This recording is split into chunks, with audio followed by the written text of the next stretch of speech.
I was at the fish market, busy selling some crabs to a customer when I turned around and saw this guy stealing our fish. He quickly ran away. I grabbed a stone, aiming it at the thief, but suddenly a guy appeared and it hit him instead. Hey, what was that? Let go of me! Shouldn't you at least apologize? I looked over and the thief was nowhere to be found. The thief's escaped! You should apologize! But the guy just frowned and huffed off. Hi, I'm Serena, and I was brought up here, in this picturesque fishing town. When I was little, I lost Mom and Dad to the sea, so Grandma raised me. We couldn't afford school for me. Instead, I helped Grandma sell fish at the market to make ends meet. But things weren't always easy. Serena, you all right? Yes, I just wish people wouldn't steal. I know. Hopefully it was an extra stinky fish that will give them a tummy ache. That's Edward, my best friend since childhood. Edward's parents are also fishermen, so we naturally bond together and grew up inseparable. Later, Edward and I were busy closing when I heard murmurs and saw Mr. Elbridge, the fishing enforcement officer. Anyone caught poaching striped bass will be given a hefty fine. What? You gotta be kidding me! Sir, it's only considered poaching if they were caught out of season, which they're not. Oh, really? Do you have the legal documentation to overpower my decision? Nope. Thought as much. He's obviously abusing his power. At home, I told Grandma everything that had happened at the fish market. I know it's not fair, sweetie, but maybe one day you could study, become an amazing lawyer, and help the local fishermen. I want to help. I can tutor you if you'd like. That's brilliant! Since then, Edward stayed true to his word and tutored me. He was smart, kind, and so patient in explaining things to me. Time flies, and by the time I turned 13, I had the biggest crush on Edward, but I had no clue how he felt about me. I'll wash up. In the future, I'll always share the housework with you. What does he mean by that? Does he also have feelings for me? The next day, when Edward and I were having ice cream, some kids came in and started making fun of me. Do you know eating too much ice cream makes you fat? Oh, of course you don't, because you don't go to school. She doesn't need to. She's still far smarter than you'll ever be. Why did you always stick up for me? Is it because you think of me as a little sister? I need to stop daydreaming. He doesn't have those kinds of feelings for me. Then, when I turned 17, something terrible happened. Grandma fell so sick that she passed away. At the funeral, I felt so alone with all the adults around, and Edward was nowhere to be seen. When everything was settled, Uncle Leon said he'd take me to live with his family in the city. I had to tell Edward, but when I got to his house, it was all locked up. So I quickly slid a note with my uncle's address under his door, then left for the city. As soon as we walked into the mansion, Aunt Clara and Rachel were already there, frowning. Ugh, can you smell rotting fish? Ew, get yourself some perfume, please. Enough! You will make Serena feel welcome here. Please prepare a nice room and everything Serena needs. Uh-oh, not a good start. But then Uncle Leon had to go away for a business trip and asked Aunt Clara to find me a tutor as he was afraid going to school might be a shock for me. I was so excited to finally study and pursue my lawyer dream. However, all the tutors Aunt Clara found were terrible. I actually had to teach them simple sums. Meanwhile, Aunt Clara showered me with errands to run. Suddenly, I saw a blur of a dog and boy and smash! You idiot! How am I meant to cycle home with an injured knee? You're hearing this, Rex? How is she gonna cycle back home? Sorry, I'll take you home. I accepted his offer, mainly because I didn't exactly have much choice. What's your number? Wow, that was quick. Stop daydreaming. I need it in case I decide to sue you. The guy, Henry, finally quit fooling around and gave me his number. When we got to the mansion, I caught sight of a familiar figure. Edward! I limped over and looped my arms around him. Who are you? Before I could respond, Henry shrugged his shoulders, then left. Edward then told me all about the tragic events that had happened to him. My father made a bad decision to go dynamite fishing. The Coast Guard caught him, but as he tried to run away, his boat smashed into a reef. We needed to move to the city for his treatment. Luckily, I got a scholarship into college here, so I can study and also care for Dad. I'm so sorry it's taken me this long to find you. That's okay, I understand. It all sounds terrible. What about you? So you live in that big mansion now? Is that guy your boyfriend? Henry? Oh, no. He's just good because, well, I wanted to tell you that I missed you and I love you, Serena. But you said I'm just a sister to you. I was 13. I didn't understand my feelings back then, but I do now. Serena, not having you by my side felt so empty. Will you be my girlfriend? We started dating and having Edward by my side felt so great. I was complaining about my terrible tutors when Edward suggested he become my tutor instead. That's a great idea. You'll need to prepare an atrocious CV for my aunt to hire you. And it worked. I don't expect you to get very far with this one. She is rather dumb. What's the deal with you two? She doesn't like having me here. Halfway through the lesson, Edward got a call from the hospital asking him to pay his dad's bills ASAP before his condition worsened. I was comforting him when Rachel barged in. Serena, go get me some ice. Oh, hello there. Get out! Who's that? Rachel, my cousin. Edward seemed distracted after that. I guess he was upset about his dad. He told me to continue with my worksheet and went to the bathroom. I finished the work, but Edward still hadn't returned. Was he lost in this massive house or something? I went to look for him and was shocked to see him and Rachel happily laughing together. Hi, Serena. I was just getting some water. I ignored Edward and continued studying by myself. Are you jealous? I was just being polite. Darn it, he knew I couldn't be mad at him when he smiled at me like that. But as we continued studying, I couldn't fully shake away my uneasy feeling. But the next day, I was waiting to study with Edward when... Edward won't be coming today. What? I asked her why, but she just walked off. As she left, I heard her ask the maid to bring fruits to Rachel and her new tutor. Huh? Since when did Rachel have a tutor? Sensing something was up, I sneaked over to Rachel's room and spotted... Edward? Serena, what are you doing over here? Oh, is stalking your new hobby now? I looked at Edward, but he just sat still, so I ran off with blurry eyes and an aching heart. Edward tried to call me, but I just ignored it. That night, he texted me and insisted on waiting for me. I wanted to hear him out, but I was still so angry at him. Serena, please. Your aunt told me I couldn't tutor you anymore and asked me to be Rachel's tutor instead. I need the money for my dad's treatment. I can't turn this amount of money down. Ugh, my aunt was such a witch! I'm so sorry. I would much rather be tutoring you. You're the only girl for me, but I can't lose this job. So let's keep our relationship a secret, okay? This was no big deal, right? It was me he wanted, not Rachel. Edward's birthday soon arrived, and we have a date at this restaurant today. I was excited when my phone buzzed. Sorry, babe, something's come up. Can't make it. X. It must have been something super important for him to cancel like that. But on my way home, I passed another restaurant and couldn't believe my eyes. Edward and Rachel were sitting together. Rage swarmed over me, and before I could stop myself, I charged in there. Edward, how could you? Jeez, what's up with you? He's not even your tutor anymore. Ask him how long he's known me for. I was just your tutor, that's all. I couldn't believe this, so I stormed off. I felt like such a fool for ever believing his lies. While running in tears, I bumped straight into Henry. You look like you just got dumped. It was the straw that broke the camel's back, so I started crying louder. It's not me. I didn't do anything. Please stop crying. Anything you want, anything. How about the aquarium? It turns out the aquarium was just what I needed. Watching the fish was so relaxing, and Henry was surprisingly a lot of fun to be around. Your parents must be super easygoing to put up with you. Nope, my lawyer mom is way opposite. Oh wow, that's cool. It's my dream to be a lawyer. Is that so? My school's interviewing for a law foundation course. You should apply. A law foundation course, huh? Should I give it a try? I arrived home feeling better, but Aunt Clara wouldn't leave me alone with her usual mocking routines. You spoiled ingrate! Soon you'll be 18 and I can rid my hands of you. I had enough. So I decided to apply for the foundation program Henry mentioned. It was time to focus on my dream without any further distractions. I studied hard and went to the library for materials. Henry offered to help, and even though I still found him childish sometimes, he was actually quite smart and knew loads about the law.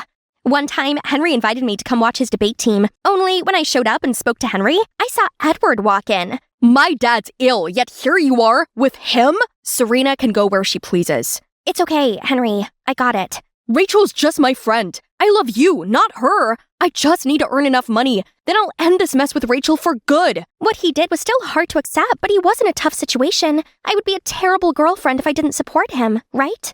Despite all this drama, I'd been studying hard, and now it was time for my interview. Only on my way there, I saw a woman yelling at two students. Watch where you're going, you idiots! Excuse me, but this is a pedestrian crossing, hence the driver's fault for not stopping.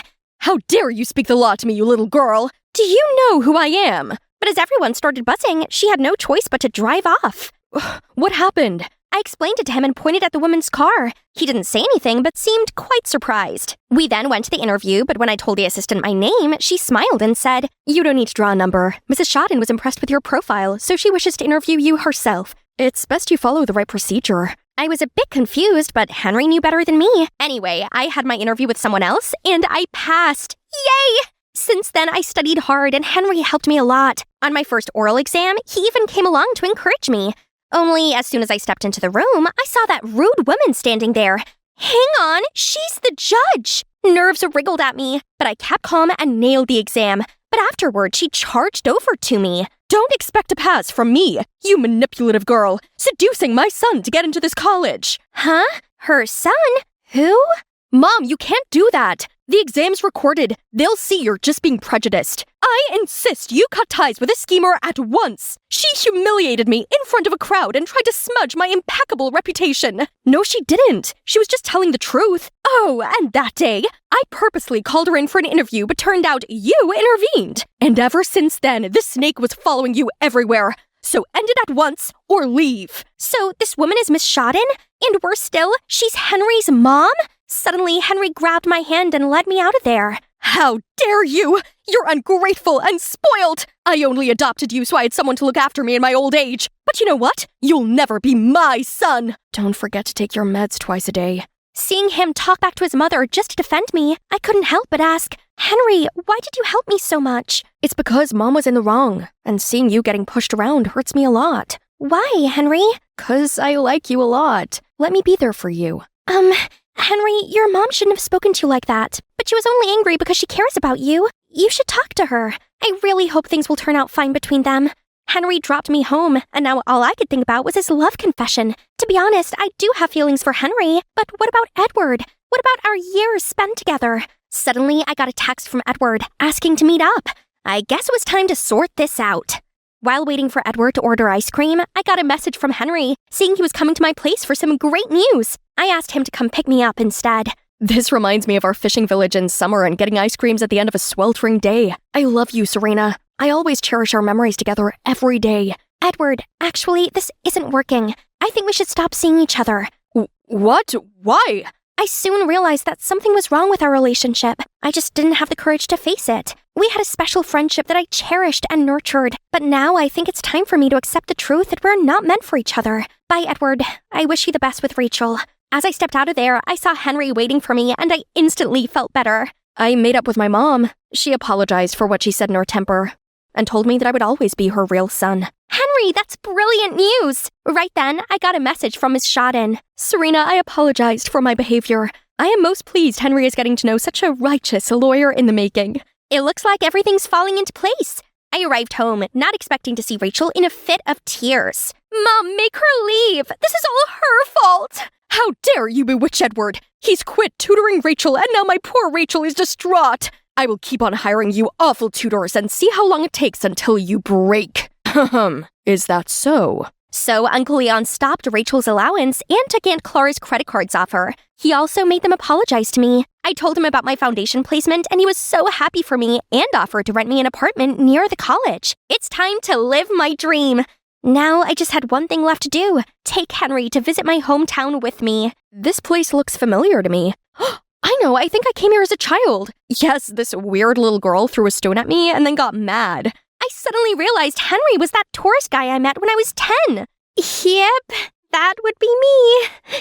Henry seemed surprised, then suddenly pulled me in. I guess some things are just meant to be. It was the middle of the night, when flickering lights and clattering sounds awoke me from the most wonderful dream. Through bleary eyes, I saw my frantic parents peering over me. Sweetie, you have to leave England right now. We've received a death threat.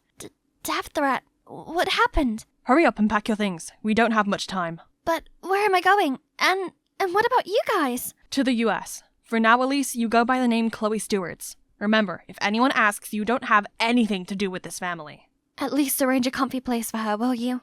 Sweetie, I know this is hard, but we'll get you back as soon as this is sorted out, okay? Seeing Mum and Dad this worried, I tried to keep calm. I told them I'd be fine, and quickly left for the flight. I felt so unsettled about all of this. What would America hold for me? So here I am at Phillips Academy, and I'll be staying in that room. Hopefully, I'll be safe here for the time being. I couldn't stop thinking about what Mum and Dad had said. Who'd want to harm us? Dad owns one of the largest real estate firms in the UK, but he's a fair man who, as far as I'm aware, didn't have any enemies. This is all so crazy. I needed some fresh air, but there was a white shadow dangling outside that reads, Get out! Suddenly, a strong wind blew, making me step back and trip over a skull! Why is this here? Then the whole room echoed with this horror movie-like sound. My head was spinning when I spotted something. Ha! These tricks can't scare Elise the Fearless. I was about to destroy this thing when... Hey, stop! Who are you? Who are you? This is my bedroom. What are you doing in here? This room is not just for anyone. Who are your parents? I was still trying to steer away from his suspecting gaze when someone knocked on the door. It was a girl named Rita, sent by the school to help me out. She went on and on about the school regulations and boarding rules, but all I could think about was that boy. Any questions? Oh, not quite. I mean, the security here might be a little questionable. Aren't there any safety measures for the balconies? Actually, this is the only room here with a balcony, and it's quite eerie at times. Be careful. Anyway, here's your schedule for this term. Welcome to Phillips. Eerie. It was definitely a little weird. Is it because of that boy?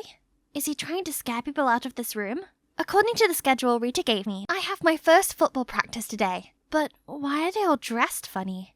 Everyone looked at me as if I was an alien and laughed their butts off. Here we call that soccer and this football. Ever played it before? Oh yeah, I forgot. I'm in the States now and they have different names for loads of stuff. How embarrassing. Don't sweat it. It's actually kind of cute of you. So, what's your full name? We may know your family. Chloe Stewart's, from England. Everyone then shrugged cluelessly. What a relief. I'm just a nobody to everyone now. However, Rita wouldn't let me blend in. She insisted my clothes were too sloppy for a Phillips student and dragged me to the mall. I like her, but sometimes she's so enthusiastic. If not a little too much. Elise? Elise Stone? What are you doing here? Has your family moved to America? Oh no, it's the worst timing to bump into some family friend. I frantically looked around to see if anyone heard her, but... Elise Stone, huh? It's impossible to escape her questioning. So I told her everything and asked her to keep it a secret. Don't worry, I'm not going to tell a single soul. I've got your back, Chloe. Suddenly, the whole mall was flocking to the entrance. Our Golden Boys, the top player of the varsity football team. Golden Boys? Is this some sort of K-drama or something? Oh, that's the guy from my balcony. On the way back to my room, I kept wondering what that golden boy was doing on my balcony. When I found myself in a haunted house. What's that? Oh, this buddy was from today's biology class. As I carried the skeleton to the corner, I got caught in some toy spiders. Jeez. Suddenly, there was a streak of light from the balcony. Oh right, I forgot to close the door today. So this annoying intruder sneaked in. Again. Hey, soccer girl. Impressed. Why are you trying to scare me out? What do you want? Well, I'm right next door and this balcony's always been mine. But since you moved in, I've lost the spot to chill. That's it? I mean, I'm staying here for just the time being and I don't really need a balcony. Plus, the less trouble, the better. If you want it that bad, then you can have it. But only the balcony. Please don't ever come into my room without my permission again. Sure thing. But since it's mine now, you can't just walk into my space either. Deal. That's settled then. This door is now officially the border between us. The next morning, I was carrying the skeleton back to the equipment room. Someone bumped into me and accidentally sent the box flying. Oh no, what a mess. Watch where you're going, you and your stupid thing. You were the one running around. Maybe slow down when you're in the hallway wouldn't be a bad idea. Are you talking back to me? You... Hey guys, chill. Right then, the girl pushed Rita to the side, but someone caught her just in time. Grace, why are you picking on the new girl? And you too, Aaron. Come on, man. I don't care. She better apologize to my boyfriend. Drop it, Grace. Are you okay? I know moving to a new country can be hard, so if you need anything, let me know. I was still flustered by his overly friendliness when Rita dragged me away. You know Jeffrey? No, I literally just met him. Oh, sorry. Jeffrey is actually my boyfriend, but we've not gone public yet. Oh, that explains things. I told Rita to rest assured, as I'm not interested in him. I also found out that he's the head boy. No wonder why he knew everything about everyone, including a newbie like me. But as long as I go by Chloe Stewart's, it shouldn't matter, right? But apparently what matters to Grace, the mean girl, is another story. After that incident, she wouldn't stop playing dirty tricks on me. Oopsie, I'm such a klutz sometimes. Another time, I noticed other students giggling at me in the hallway. I didn't know what was going on until Rita took off a piece of paper and stuck to my back. This was such a Grace thing to do. Ugh, can she stop acting like a 9-year-old? But nope. As I was going to class, she threw a snake at me, startling me so much I almost fell over. But thankfully, a hand came just in time to catch me. Jaden! Everyone listen up. Chloe is my girl. From now on, if anything happens to her, I'll be on you, Grace. My girl? Since when? Couldn't wrap my head around it, so I decided to ask him that night. Earlier today. Why'd you say that? Think of it as a thank you for letting me have the balcony. It actually means a lot to me right now. Well, okay then, but I wonder what's so important to him out there. Never mind, we had a deal. I'd better just mind my own business. But who would have thought Jaden's statement would bring me so much trouble? I suddenly became the center of attention, especially with those golden boys surrounding me 24/7. I was gonna excuse myself when I heard the girls going primal over Jaden. Of course someone with a goldfish brain like you would forget to eat. Excuse me? I was just trying to finish this book before lunch. Who asked him to bring me food anyway? Great, now these girls had another reason not to like me. The golden boys started to act strangely, and Grace as well. This mean girl now watched over me like a hawk, while her boyfriend Aaron also acted up. Not to mention, Jeffrey always tried to be close to me, which put me in such a dilemma as I didn't want Rita to get the wrong idea about us. Then there was Jaden, who wouldn't quit acting like my bodyguard. I was enjoying myself at school festival when he suddenly appeared and dragged me out of there. This is getting too much. I'm not scared of some childish tricks from Grace, and I can take care of myself. This isn't about Grace. A couple of times I've noticed someone watching you from a distance, and even following you around. I don't think it's safe for you to be in a crowd like that. Was I being stalked this whole time? Is it the same person who gave my family the threat? Did they find out I'm here? Who knows what could have happened if Jaden wasn't looking out for me all this time? That night, as if to confirm Jaden's worry, Dad called me saying they'd received another threat, pinpointing my exact location. Dad sounded extremely anxious and kept telling me to be careful. As I was trembling with fear, somebody suddenly banged on my door. Freak out, I broke the deal with Jaden and ran straight onto the balcony. You okay? What's going on? Someone's knocking on the door. There's no one there. Are you really that scared? I suddenly realized what I was doing. Oh gosh, this is so embarrassing. But is he blushing too? I quickly looked to the side, surprised to see all the gear. What's all this? Are you trying to make bombs or something? No, actually. This is to attract the fireflies. Fireflies? Yeah, they've always fascinated me. I needed your balcony for my project. See that right there? It's their playground. Plus, it's really airy out here. Then he leaned over to switch some knobs on the machine, and suddenly there was a swarm of fireflies lighting up the whole place, creating a beautiful fairy tale-like scenery. His secret about my balcony had finally come to light. Literally. I don't know what your secret is, but you need to stop being afraid. I'll find out who's behind this. His determination touched my heart, but I still can't help worrying about the mysterious door knocks. Who could it be? Since then, I stuck by Jaden. We were like SpongeBob and Patrick everywhere we went. Despite all the death stares I got from the girls, I finally understood why they were going crazy over him. He might seem a little kooky at first, but he's actually so caring and unique. Before the end of the term, the school organized this camping trip for us. I tried to make sure Jaden was always in sight for my own safety. It wasn't an easy hike, as more and more people dropped out, except for Jaden, who didn't seem at all exhausted. Is he made of steel or something? I tried to keep up with him and occasionally stopped to catch my breath. But where'd he go? Panicked, I looked around for him, but all I saw were mountains and cold winds blowing at me. Suddenly, I felt a heavy stare on me, but no one was there. I quickly ran and called for Jaden, but someone grabbed me from behind. It was Jeffrey. Without a word, he just dragged me away. Well, what are you doing? Where are you taking me? Sorry, but I gotta do this. I've been waiting so long for this moment. You should ask why fate landed you right in the hand of your enemy. Enemy? What do you mean? Are you the one behind the threat? My parents were, yeah. But now I'm in it too. Blame your dad and his stupid resident project that took away our land. The land that was supposed to be my family's mining area. And now we're going bankrupt, all thanks to you. And you know what? The news reached Rita's dad, and he's forcing us to break up. But this is our parents' business, and I have nothing to do with it. Why are you taking it out on me? Well, maybe if their precious daughter is in danger, they'll do something about it. In danger? What is he gonna do? Right at that moment, someone appeared and freed me from Jeffrey's grip. Sorry for leaving you alone, but I needed to know who was behind this. You stay out of this. This is none of your business. You need to calm down. Don't get yourself in trouble because of your parents' mistakes. Jeff, you've worked so hard to become head boy. Are you just gonna throw everything away? Jaden's words seemed to touch him, as we saw Jeffrey fall to his knees. I'll talk to my dad. I'm sure he could help you guys out with the business. Our families have always been close, and we've got you, Jeff. Seeing Jeffrey break down, I felt bad for him.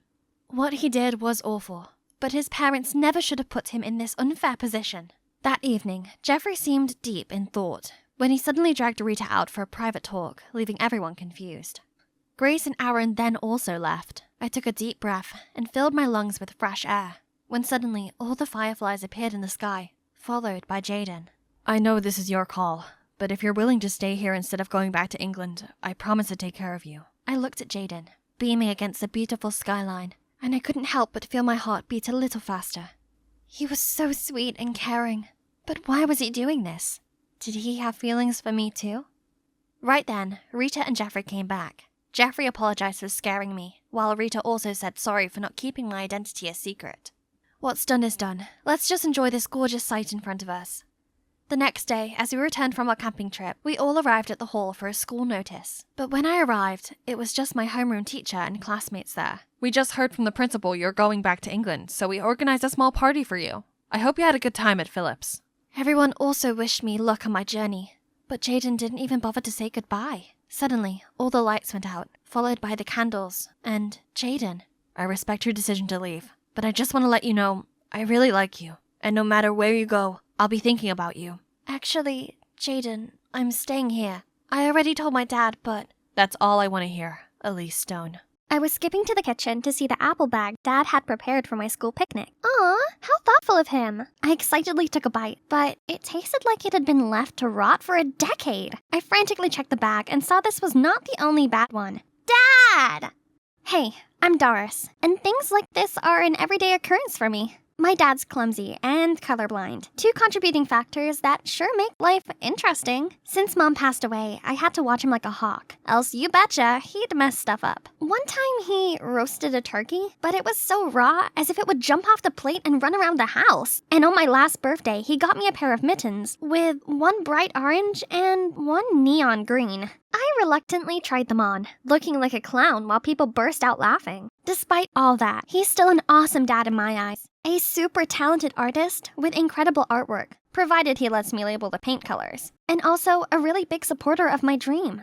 From the first time he helped me skate on the lake, I knew it was my life's calling. If I can be an artist, even though I'm colorblind, how can just a few bumps stop you from being a figure skater? Bravo! I'll definitely give him a 100, except that he does have one bonkers rule. No dating until I'm 18. Whatever, it's not like I gave boys much thought. The only boy I spoke to was my neighbor, Ben, and Dad seemed to like him. That kid's pretty good. He likes drawing, and artists are caring people, just like me. And he seems to not attracted to girls, either. I'm not sure about that, but it's true that we can never be a couple. His mushy manner is definitely not my type. Anyway, it's super fun having him as a friend. Since we were little, Ben always went along with anything I asked, from drawing me a unicorn picture from my room, giving me his only ice pop, to more exciting things, such as knocks and runs, and covering the neighbor's car in toilet paper. And now, he always escorts me to my skating practice a few towns away, and just sits there scribbling something until I finish. This whole month I've been practicing so hard for the upcoming big competition in town. I'm gonna bring a medal home. This is my time to shine. I started gliding, letting the rhythm control my movement. The cold, calming breeze pushed against me like I was flying. It's time for an axel jump. I sprang into the air like a cotton ball, but suddenly lost my balance and fell flat on my face. As a result, I was ranked 29 out of 30. Duh. But surprisingly, there was one judge giving me all high marks. Finally, someone saw my potential. I was beaming when this cute guy approached me. Hi, I'm Luke. Just wanted to say that you were absolutely on point out there. Oh, he's that guy. I really want to get to know you more. How about we hang out together? I'll take you somewhere as special as you are to me. This is definitely against Dad's rule. But oh boy, his killer smile made my stomach swoosh. So I ended up saying yes. I excitedly told Ben, but he gave me this sour-faced look. Hey, your dad will not be happy if he knows this. Just don't let him know. Luke is an expert, so he can help me hone in on my talent. You will keep this a secret, won't you? So here's my first date ever. Luke was so sweet. He complimented my ice skating and constantly gave me these loving looks. Our food arrived and delish! Bon appetit. I daintily tried the mashed potato and immediately felt the delicious taste of warm butter and chives and something pointy? A hairpin? I quickly stood up, demanding to see the manager, but Luke stopped me. Babe, you found the gift I prepared for you. Then he grabbed the hairpin and wiped it on his shirt and put it on my hair. Maybe this was a normal thing for guys to do on dates, right? Only his gifts show didn't stop there. Later I found a ring in my steak. then a keychain in my salad. You're cute, just like this Lotso. Isn't he the bad guy? But the cherries on top were the movie tickets in my sandwich. Luke, what's this about? I just hope we could bond over watching movies together. You hate it that much? No, I didn't mean that. Think about it. It was kinda weird, but also the sweetest thing that had ever happened to me. Luke had a funny way of showing it, but he made me feel special and giddy, and maybe in love. Before I could think straight, he was leaning closer to me. I closed my eyes and was ready for the most romantic kiss ever. But why were his lips so hard and unmoving? What? The menu? And holding it was Dad? You know this crazy old man? I am her father. Then Dad dragged an extra chair over to our table, plopped down, and started babbling on. Then, when Luke wasn't looking, Dad poured pepper into his coffee. Before I could say anything, poor Luke took a sip and spat it out everywhere. Sorry. I thought it was sugar. You see, I'm colorblind, so it was an honest mistake. After that, he accidentally splashed the sauce on Luke's shirt, then grabbed his glass of red wine and poured it over Luke, saying he was trying to clean it. Enough! Your old man is insane! No one will ever date you again. Then he stormed away. I was furious. How could Dad embarrass me like this? You're controlling, crazy, and do the stupidest things. You don't allow me to be me, and you just scared away my date. None of his apologies could move me. I had the right to make my own choices without Dad interrupting and being ridiculous. So I used my savings. I moved out of my home to start my new life. This freedom was greater than great. I could talk to any guy and go on as many dates as I wanted.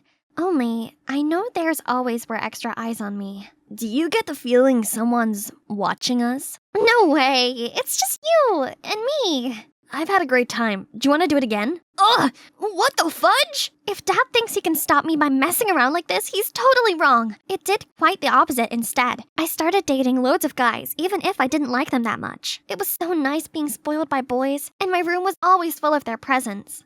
I updated Ben all about my dating stories, but he just frowned. Yo, slow down. You want to speed date the entire town? Man, it's just dating. It's not like I've agreed to be their girlfriend or anything. But you don't even know them, or what their intentions are. My dad doesn't understand me. Why now you sound just like him? Fine, don't feel like you need to come here or give me rides or anything. I can make my own way to school and get my date to come with me to practice from tomorrow. I'm sorry, Doris. Ignore me. I'm probably just overthinking stuff. Yeah, Ben's Ben. He's still the one I could count on after all. Anyway, being a serial dater can cause troubles. I muddled up Gregory's interest with Ivan's. And I forgot I already told Anton my hilarious story the third time already. I was late for my date with Hector because my previous shift with Ryan went on longer than I expected. Then being so exhausted from all of this dating, I fell asleep during my meal with Christian. Luckily for me, Ben was always there to help. What's up? You look exhausted. I don't know. Dating was fun at first, but now it left me no time to rest, and now I can't even distinguish those guys. Hey, what's so funny? Nothing. It's just nice not having to share you with an alphabet of guys. Don't worry, you're the only bee in my life. One day after school, a group of boys surrounded me and started accusing me of being a cheater. Hey, it wasn't like I was anyone's girlfriend, so it wasn't classed as cheating. I'm still single, so I can go on many dates as I can. Only, my outburst seemed to make them even angrier, as all these guys shouted at me. A cop walked over. Hang on, is that Dad? Hey, you boys stop bothering this young lady right now. I just finished a karate class already. I'll give you a piece of my mind. See? Hi-ya! What a bunch of weirdos. Thank God Dad came here on time to save me. But it's such a shame that he saw I was a helpless failure at everything. So my shame became rage. Who asked you to show up and make a scene? Quit bugging me with all your nonsense. I can handle this myself. When I returned to my apartment, Ben was sitting there waiting for me. Overwhelmed with everything, I burst into tears. He pulled me into an embrace, and I instantly felt better. But then... Doris, stop with the games and just go home. Games? This isn't a game. This is my life. I deserve to live it how I want to.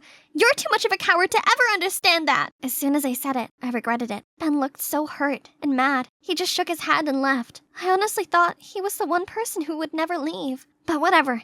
I didn't need him, or Dad either. Now I had to prove to Dad that I was mature enough to handle independence and could find someone much better than Ben beside me. Just wait and see. Told you. Now God bless me with this guy, Mark, a super strong and macho BF who was always ready to protect me. Babe, look out! What? Just let me handle this. Then he moved me out of the way and punched right to the wall. Wow, that's a mosquito. Thank you for saving me. One time, we were strolling through the school's garden when I spotted Ben. I immediately gave Mark a cute damsel in distress look and said, "Babe, I'm so tired. I think I'm gonna pass out." Don't worry, I'll take you to the hospital. Suddenly, he lifted me over his shoulders and carried me off. My head was spinning, and it made me want to faint, literally. I begged him to put me down and let me sit for a while. Then, I suddenly saw Ben frowning at me.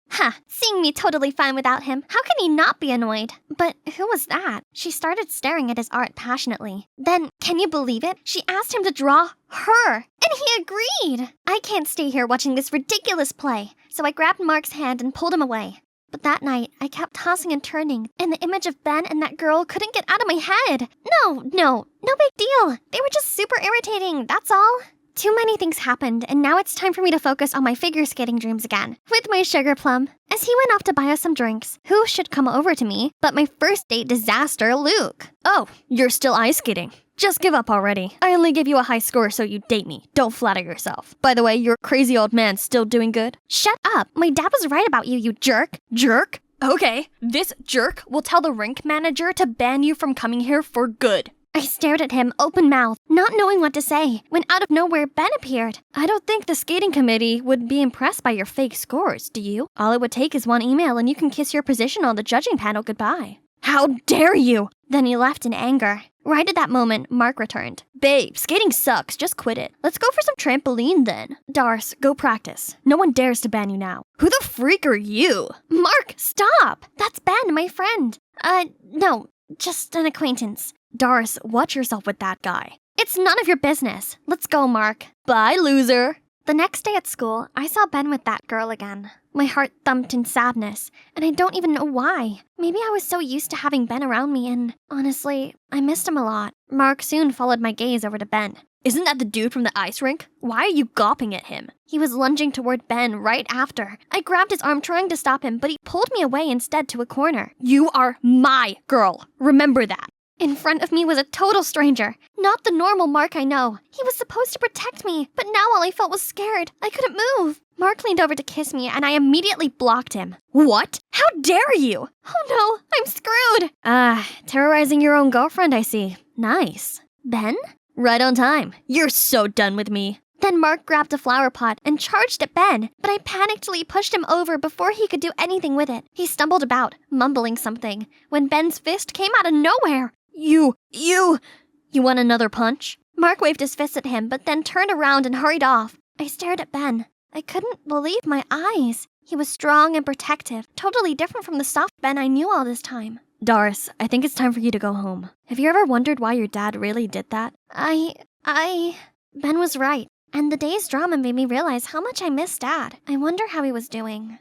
I arrived back to find Dad sitting all alone, dozing off, amid a pile of mess. He was in stained clothes, and on the easel was an unfinished picture of me. With tear-stained eyes, I ran to him and held him tight. I'm so sorry for leaving. I thought I would be okay by myself, but I'm definitely not.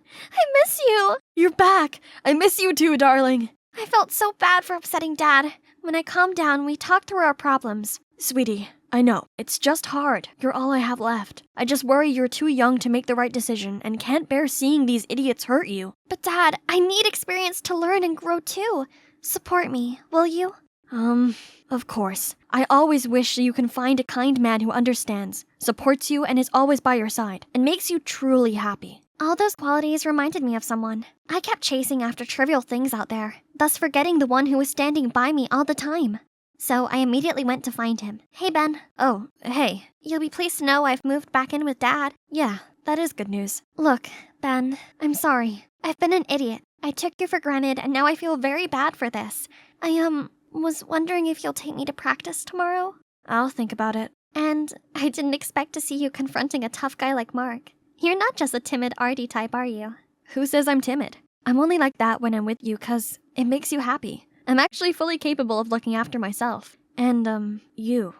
I was walking down the hallway to see the infamous dude standing there, doing his old trick to pick on some shy student. Get that filthy hand off him now! Then I grabbed him and threw him away like a piece of paper. Ah, that's better.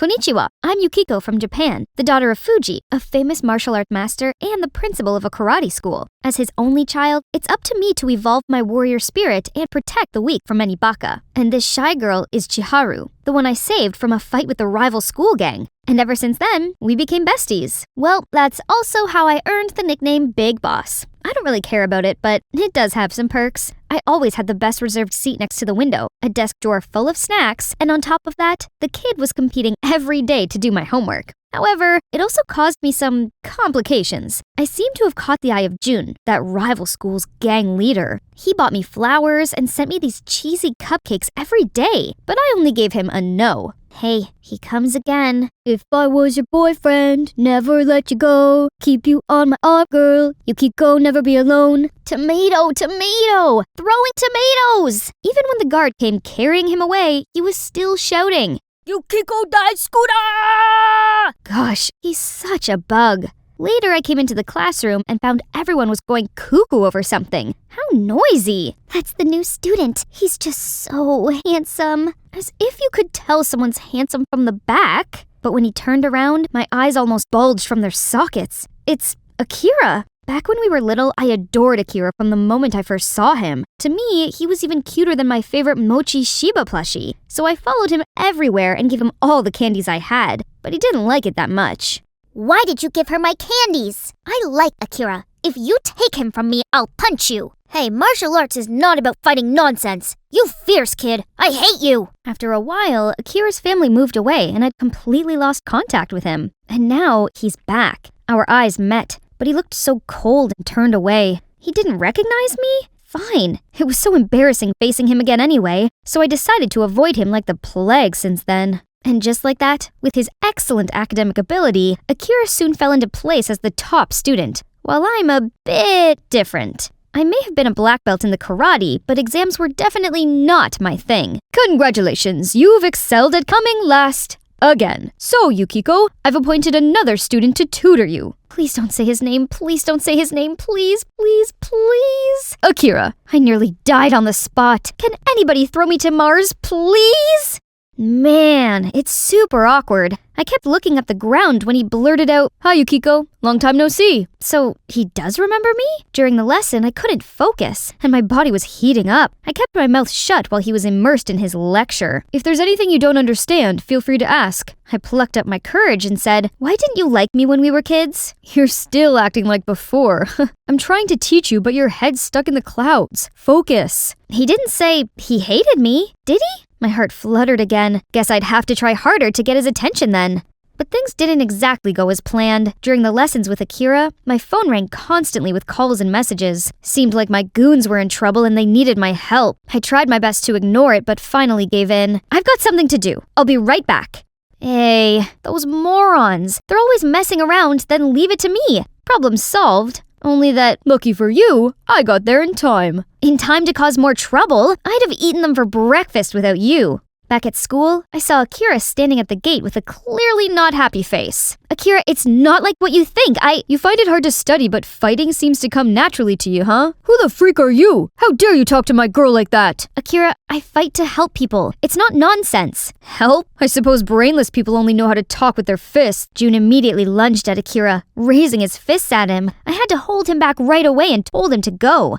The silence went on for some minutes, but when he was about to leave, I couldn't stand it anymore. Just because I liked you then, you think you have the right to look down on me? What? Hear this. I do like you, but it doesn't mean I will like you forever. I don't care, but I'm sorry if the truth I spoke made you feel that I looked down on you. And you know what? If you can't take my tutoring seriously, then we're done. Fine, go! See if I care. I, the big boss myself, have my own limits and cannot be chasing him all the time. But I couldn't deny that a pit was dropping to the bottom of my stomach. I just want to go home and curl up under cover. Then I arrived at my family's karate academy to see it was all sealed off, and my dad was sitting on the doorstep holding a letter. Dad? What happened? Yukiko, I'm bankrupt. I had no choice but to sell the academy to moneylenders. I've lost everything. No! This academy is our family legacy. My dad's life's work. We couldn't lose it.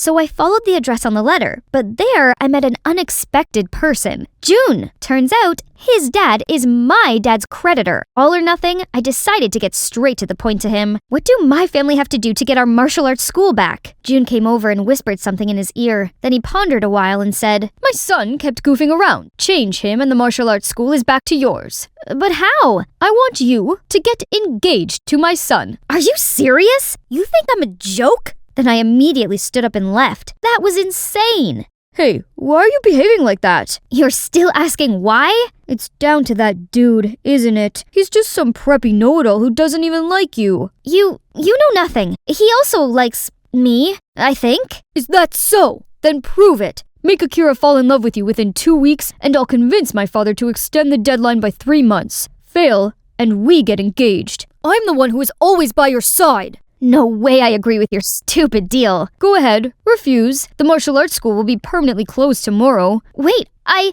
okay, I'm in. Lucky enough, I had Chiharu, the love guru, to help me cook up the perfect Get Akira scheme, though she'd been single, like, forever. Firstly, I told my gang that Akira'd soon to be my BF, and also their boss, so he deserved a special treat. Wherever he went, other students bowed 90 degrees to greet him. They tended to his every need, carried his bag, and were always at his service. But he seemed not so comfortable about this. Ask your goons to stop their nonsense. Okay, as long as you agree to my conditions. What? Tutor me again. Oh, and have lunch together. And walk to and from school? I can't. Okay then. Guys? Fine. Secondly, you needed to find out what Akira liked, but he'll refuse to answer my questions for sure. My fake council survey will answer that. Then she handed out the paper to the whole class. My goofy Chiharu did get it done this time. Okay, according to a philosopher, the way to a man's heart is through his stomach. Akira's most favorite food is beef, so I rummaged through all the local supermarkets to find A5 Wagyu beef and prepared this perfect meal for him. Akira, eat this. Oh, thank you, Cream Puff. How come you know I like beef? How did you get in here? I know you miss me, so I come to visit. Before I could say anything, Akira shook his head and walked off. Okay, the first step is always the hardest. Next, seeing that Akira liked horror movies, I lied to him that Chiharu stood me up, so I had an extra ticket. It's insidious. How could he refuse? But as soon as we sat down, a familiar face caught my attention. June? Stop messing with me, you child! I'm a horror fan, just like you. We're sure a match made in heaven. I tried to ignore him and focus on my plan. This was the 3rd time I watched this, so I knew exactly when there'd be a jump scare. It's time. I pasted a whining look on my face and was about to lean on Akira when June suddenly screamed his lungs out and jumped at me. It was not until he fell asleep that we had a bit of privacy, but from then till we left, Akira didn't speak a word and even asked to leave early. That's not okay. If things kept going this way, the whole plan would definitely fail, and it means I'd have to get engaged to June. No! The next day, I wasn't in the mood for dealing with my friends, so I lingered back in the classroom and read through Akira's notes. Oh, what's this? So, he does care about me. I can see one ray of hope. Akira, I want to improve my studies. Help me? Oh, okay.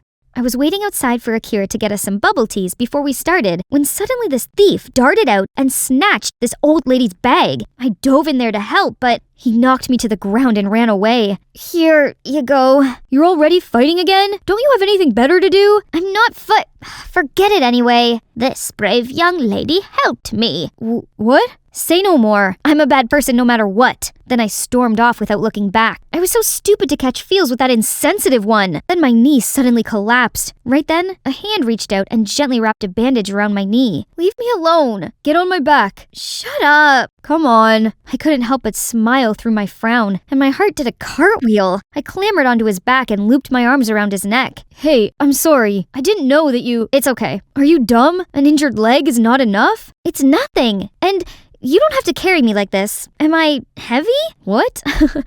If I say yes, will you jump off? No way. After that day, Akira changed towards me. He joined me for lunch and even gave me a cute cupcake, and agreed to go to Cat Cafe with me, even though he's allergic. And the classes went so smoothly. He was sweet like a lollipop and answered to all my silly questions. One time, I even accidentally saw him putting a lot of bandages in my locker. Aww. Winning the bet didn't seem so impossible then, but suddenly a girl approached him. It was Amaya, the school's popular girl. They chewed the fat, Then she leaned closer and whispered something to him. His face suddenly turned cold. Then he walked away. I was about to go after him when my phone beeped. Can't tutor you today. I have a play audition. So, turns out Akira and Amaya were both in this play. Fine, if Akira's Romeo, then I must be Juliet. I made it to the final round with my big boss energy, which meant I got to act out a scene with Akira to see who got the female lead between me and Amaya. Oh dear, look at them, being all clingy for what? That snake was all over my poor Akira like a rash. Ugh, if Chiharu hadn't constantly held me back, I'd have jumped there and given her a piece of my mind. And now, it's time for me to shine. But why is Akira's face darkened? It's okay, maybe he's trying to be professional? My bounty is as boundless as the sea. My love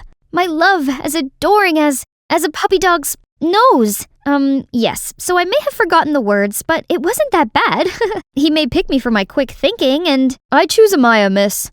Hey, why did you pick her? You shouldn't ask me. Ask yourself instead. Then he left with Amaya without glancing at me. But today's the end of the 2-week deadline. I thought you'd have some feelings for me too. It was pouring rain. I trudged home, all collapsed, tears and rain falling down all over my face. It was all over. The bed I play, the boy I love. I should have known better. That it was me, onto a loser right from the outset. Through my teary eyes, I saw June running towards me. Yukiko, what's wrong? Tell me. I lost. What? The bet. Between us. I lost it. I was wrong. About everything. Who cares about the bet? You might get a cold, you know. Get inside. But why you're here? I don't care if you think it's too late. I'm telling you anyway. I know that I'm not perfect like him. I do say the wrong thing. I forget all the time, but I can protect and will never hurt you. So will you marry me? My head was spinning, and in a moment of weakness, I said yes. At least I can save my dad's school and be with the right person who truly cares about me, instead of chasing some jerk who thought so low of me. I confided in Chiharu and my family about this, but kept it a secret from everyone else. My father didn't approve it at first, but seeing my determination, he reluctantly agreed. It was our fitting day. I was with June discussing our wedding, but he seemed distracted and kept checking his phone. Then he said he had to take a call and hurried out. Sensing something was up, I followed him. Huh? Why is he talking to Amaya? You have to thank me for your new fiancé. I told Akira about your bet. Excellent job, as promised. It's not about the money. It's about making Akira mine. I don't get why both you and my beautiful Yukiko like that dude so much. Anyway, Yukiko's waiting for me. Gotta go. I couldn't believe what was in front of me. What the heck are you doing here? So it's you who made up everything the whole time? No, Yukiko, let me explain. I trusted you, June, but look what you've done. You know what? You win. Do your worst. I don't care anymore. Then I ran home as fast as I could. Why do boys all fool me around like that? Right when I felt more disheartened than ever, I met the one that I didn't want to see the most. What was Akira doing here? Yukiko, let's talk. We have nothing to talk about. Chiharu told me what you're doing. You can't marry June. You liked me, so you mustn't fall for another one that easily. What? So you're the commander of my feelings now? Aren't you with Amaya? I'm not, and I never did. Listen, I was so angry to find out I was just part of your bet with June, so I ignored you. But then Chiharu told me why you did it and made me understand. So what? Anyway, you never liked me. I'm not gentle and too fierce, as you said before. Don't try to pity me. I don't. It's that I do like you. At first, I thought you were the type of person who'd use violence to solve any problem. But the more I got to know you, the more I learned about your pure heart. I shouldn't have judged you so quickly. I'm sorry. What just happened? I might be dreaming? But no, Akira, my 7-year crush, just confessed his love with me. So, Akira and I got together. June was furious about it, but he kept his word, and now my dad has 3 months to pay off his debt. I'm helping him out by teaching karate classes to earn money, something I really enjoy. Everything was great, too great, until... Yukiko, I gotta tell you something. I have to go abroad to study. I'll leave tomorrow. What? I don't understand. Why so sudden? I prepared for it months ago, but I couldn't tell you. I didn't want to make you sad. Will you wait for me? Of course not. I may get bored and start liking another by that time. It's time. I stood still watching the train pass by until I noticed Akira's melancholy smile. I liked you 7 years ago, and now I still do. So of course I can wait for you. Come back soon, Hey, I'm Lydia. It might seem like this enchanting forest is real, but it's even better. It's VR, and you're looking at its creator. This is nature at its most perfect form, unpolluted, a home to many wild creatures. Those are actually my friends' avatars. One of them is Layla, my best friend, my only real-life friend. All the kids used to think I was a freak for my obsession with plants and nature. Then I met Layla, who was also a nature geek in the neighborhood. I knew right away that she and I were going to be best of friends. We loved all the same weird things, like pickled garlic and growing peppers to make pepper spray. We were basically inseparable, and with Layla by my side, I couldn't care less about what the other kids said anymore. But my world suddenly turned upside down when Layla graduated high school and had to move out for college. Saying goodbye filled me with sadness and fear. Layla was my only friend, and I would feel lost without her. So she came up with the idea of using VR to keep me company. Little did I know, it completely changed my life. VR opened a whole new world for me, giving me the tools to build the land of my dreams, a place where Layla and I could hang out and explore nature the way we used to. Soon enough, I quickly got a grasp on VR and became a big-name player in the game. Before long, my life was more virtual than reality. Suddenly, everything was black. I took off the VR headset and Mom and Dad were standing at the door. "Why are you still here? It's the middle of the school day, for God's sake! You've had your head buried in that game since your junior year. Enough is enough! You know what? We've been too easy on her. You need to get into a college at the end of the school year, or we will kick you out of this house!" Then how am I supposed to play VR? You know it's my life. Not my problem. You're 18. It's time for you to grow up and face reality. Mom! I'm with your dad on this. Now hurry up and get to school. Later, I reached out to Layla for help. "Why don't you apply to my college?" That seems like a good idea. I'd get to see you in person again. Right? You'll be out of your parents' reach, and it's an easy school to get into. They just need your high school transcript. Simple. Girl, say no more. Sign me in. Months passed, and it was finally college admission day. Man, it is packed here. Where could I find the school garden? There it is. But where's Layla? There was only a boy sitting here reading a book. He was literally glowing in the sunshine. He suddenly looked up and our eyes met. That was so awkward. Lydia! Oh my God, I'm so glad you're here. Finally, we've reunited after 2 years. Layla, I missed you too. Oh, you look different. The girl standing in front of me was totally dolled up from top to toes. What happened to her? Oh, I found my style ever since I got here. Don't worry, I'll help you out with your style too. But I like my style. Anyway, do you know what major you're in? I haven't decided yet. Better hurry up. Our school has a rule. To stay here, you have to choose a major within your first week. But no biggie, just go to my department, Greenhouse. I'm the class president now. Come on, I'll show you around. Then, Layla led me to her department infrastructure, and I was absolutely impressed. It was equipped with modern experiment and technology and exotic plants. Right then, a group of students swept past me and flocked around Layla. She introduced them as her new friends, but they just gave me the screening from head to toe, then straight up ignored me. Ugh, rude. Whatever. I need some alone VR time anyway. I put on the headset and doing some boxing moves, but accidentally knocked over something in real life. Layla, why is your friend wearing the VR thing and breaking our stuff? Don't you dare tell me she's from VR. No. She just uses VR since she's socially anxious. I'll talk to her. Lydia, listen, if you're going to become a greenhouse major, you have to lay off the VR a little bit. You can't be carrying the headset around campus, okay? I confusedly nodded my head. Isn't she also playing VR with me all the time, though? Afterwards, I went to get settled into my dorm room to find a girl playing my fave VR motorcycle race while riding her hoverboard. She's good, but I'm the boss of this game. Instantly, I joined the race and quickly passed her. But man, this girl was fierce. We ended up reaching the finish line at the same time. Whoa, that was epic!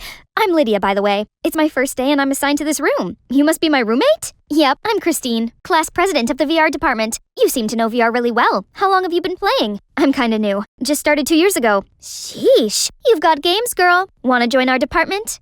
The next day, Christine showed me around the VR department, which was full of the newest techs. Dude, this is so sick! Every week, we have an exhibition of new VR technology, and we mainly work and interact in VR. No need for awkward real-life convo. Besides, our department also joined the school annual creativity competition for the huge prize of $10,000, which we could use to develop more modern VR technology. Whoa! This place was heaven! Just imagine playing VR all day, every day. Holy moly. Can it be? Soccer shots enhanced?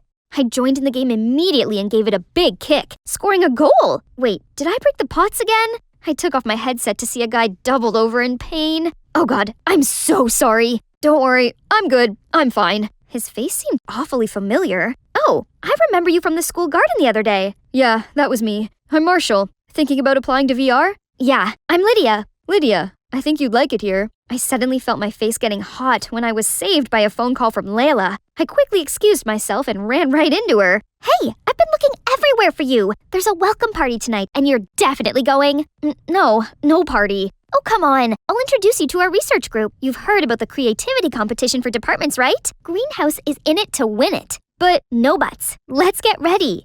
At the party, Layla dragged me to where the greenhouse kids were hanging out. They were still glaring at me. I should just leave, but on my way out, I bumped into Marshall. Hey, Lydia, I was looking for you. You dropped this handkerchief back at the VR department. It's from your grandma, right? Oh, my God, thank you. But how come you know it's my grandma's? I just guess. I saw your initials on it. Hey, back off, you VR freaks. Stop talking with our new member. Poof, are you sure? This morning she seemed really fond of all our gizmos and gadgets. What are you talking about? Lydia, explain this. What's there to explain? Your pea brain can't read between the lines, huh? Layla lunged at Christine and a fistfight broke out between them. That's why I don't fit in social gatherings. Hey, wanna get out of here? Yes, please. Marshall explained that there was beef between the VR and greenhouse departments. They were neck and neck for many things, especially the scholarship competition. But sometimes both went too far. The greenhouse put insects in the VR facility rooms, which chewed up all their cables. To get back at them, the VR messed with the water system in the greenhouse, which caused water blackout and killed dozens of plants. And naturally, the presidents, Layla and Christine, were always at each other's throats. Shoot, I was planning on choosing VR as my major, but that would mean turning myself into her enemy. What am I supposed to do? I tried turning back to VR to take my mind off things, but I could hardly concentrate. Lydia, why is your head stuck in the clouds? I've been thinking, I want to be in the VR department. Greenhouse is good, but I'm not sure it's for me. I just don't want us to be enemies. It's okay. We're still friends no matter what you decide. Just follow what feels good in your heart. Aw, she'd put me above all her rivalries? She hadn't changed so much after all. First thing the next morning, I went to apply to the VR department, then caught sight of Layla. Hey, Layla, I made my decision. I've applied for VR department. What? You can't be serious. Choosing VR would mean you're just throwing away your dream and living in an unreal fantasy. Unreal? It's more real than the cool girl with hot friends thing you've got going. And why would you tell me to follow my heart when you clearly didn't think I should? I told you that? I nodded my head, confused. I might have slipped my tongue or something. Just think about it again. Something was off. I swear she really seemed genuine yesterday. Over day, I got back to my dorm room only to find out my headset cracked and wouldn't turn on. Who did this? Freaked out, I only thought of one person who could help me fix it now. Marshall. It would take a few days to fix it. Oh no, I couldn't pass a day without VR. I think you'll find something to do. Like what? You're more than welcome to hang here. Dang, this guy's cheeky. Suddenly, Marshall's phone rang, and he excused himself for a few minutes. I looked around his room and noticed 2 VR headsets on the table. Maybe Marshall wouldn't bother if I borrowed a spare set, right? As it turned on, my own Forrest appeared in front of me. Was he following me? I clicked on his profile to see. He was logged in as Layla, my friend Layla. So, the Layla I've been talking to was not the real Layla, but Marshall? How long had this been going on? And did Marshall know me from the beginning? Lydia? I took off the headset to see Marshall standing there, stunned. What's this? Explain to me now. It all started when I got my department's pricey drone stuck on the roof of the greenhouse building. Layla was up there, so I begged her to give it back to me. She only agreed under one condition, that I had to use her VR account to play with you, without telling you that. At first, I only did it as part of the deal, but after a while, I find her the funniest, smartest, and most creative girl, and I couldn't help but spending time with you. You're telling me that this whole year I've been talking to someone I thought was my best friend, but it was actually just some random guy, and you have the nerve to keep lying to me? Marshall, give me my VR and stop hovering around Lydia or she's gonna find out. She already did. Lydia, I can explain. Was it because of the stupid rivalry between Greenhouse and VR? What's so important about it that you had to lie to your best friend? You've changed, Layla, and I don't think you're my friend anymore. I stormed off, fighting back tears. I couldn't look at either of them any longer.